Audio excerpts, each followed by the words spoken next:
So what we want to explain here is why the short-run aggregate supply curve is impacted by the overall price levels in the economy.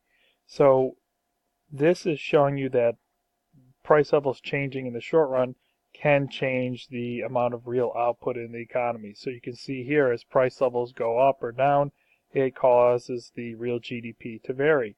So printing money can change price levels. So this is showing you that printing money and changes in the overall price levels or CPI can change the overall supply in the economy in the short run. In the long run, like we talked about before, the supply curve aggregate supply is vertical, showing you that printing money doesn't change your long run production. So we want to explain why this is the case in the short run, that printing money seems to cause overall production to vary. And there's three theories for this, and all three theories do the exact same thing. They rely on the idea that there's imperfect price adjustment in the short run. So some prices can change, but not all prices can change in the economy.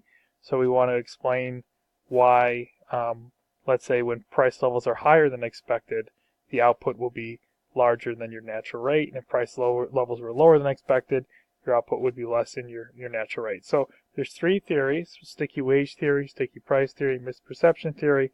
All three theories rely on the same idea that prices are imperfect in the short run when it comes to adjusting to changes in the money supply. So money supply changes the overall prices in the economy. Some change in the short run, but not all of them.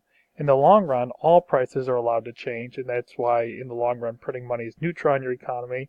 That's why the long run aggregate supply curve is vertical. But in the short term, it's imperfect when it comes to price adjustments. So let's go through the three theories real quick. Sticky wage theory is this idea that in the short term, certain things are stuck for wage, like if you have a labor contract. So think about it this way. If you have a labor contract, you locked in some kind of wage, let's say it was $10 an hour, and there's overall higher price levels than expected. Well, if price levels are higher than expected in your firm, you're going to be selling your product for a higher level than you expected, but you locked in a low labor rate at $10 an hour. So what happens is your profit margin expands and your overall output will increase because it's more profitable to produce now that you have a larger profit margin. So you locked in a wage, that wage is stuck or sticky. The price you sell your product at has been able to increase with the other prices in the economy. Your profit margin's higher, therefore you supply more. So hence higher price levels, higher quantity of aggregate supply. So that's one theory of why aggregate supply can increase in the short run when price levels are higher than expected. Profit margins are higher because wages were locked in.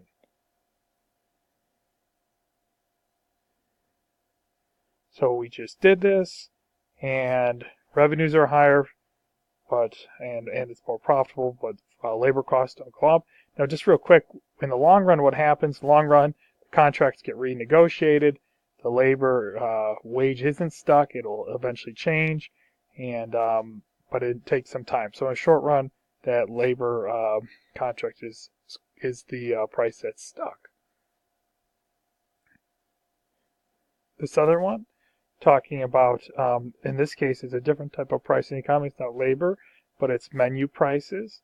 So certain firms that rely on menu or have menu costs might not change their prices right away because it costs them money to change their prices. So what happens is if their prices stay fixed, like a restaurant that it has to print new menus so they don't change their prices right away, all the other prices start inflating the economy. Their items now seem relatively cheap. People buy more of those items that seem relatively cheap, and the overall quantity of aggregate supply increases. And eventually, those firms will have to change their prices because everything they buy as firms is becoming more expensive. But for a short term, with sticky prices like menus, costs associated with changing your prices, that can make the product seem relatively cheap for other people. So people buy more of it, and aggregate supply would increase.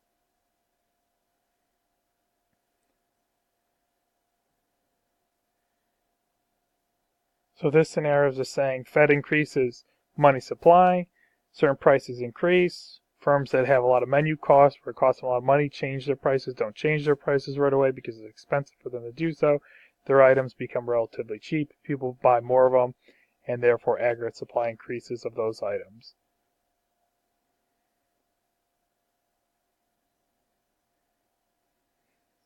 And the final theory is misperception theory, and the idea is that when firms see price levels rising, they see the price of their product selling for a higher amount. They assume that actually it's like, oh, there's more people that want to buy our products. That's why they're selling at a higher amount. They don't interpret it actually as inflation, so they start pumping out more of their products. So the idea would be you're selling something, the price of what you're selling is rising. People think, oh, it's because there's more demand. They don't associate it with the fact that it might be just because the central bank is printing money. So they see the higher prices, they misperceive it as more demand for the product, so they increase their quantity of aggregate supply. And that's the third theory of what can cause quantity of aggregate supply to be increased or higher than the natural rate when prices are higher than expected. So basically all three theories operate the same way with imperfect price adjustment, but it's just, we're not exactly sure what really is causing it. That's why we have different theories for explaining why quantity of aggregate supply is higher than expected when prices are higher than expected.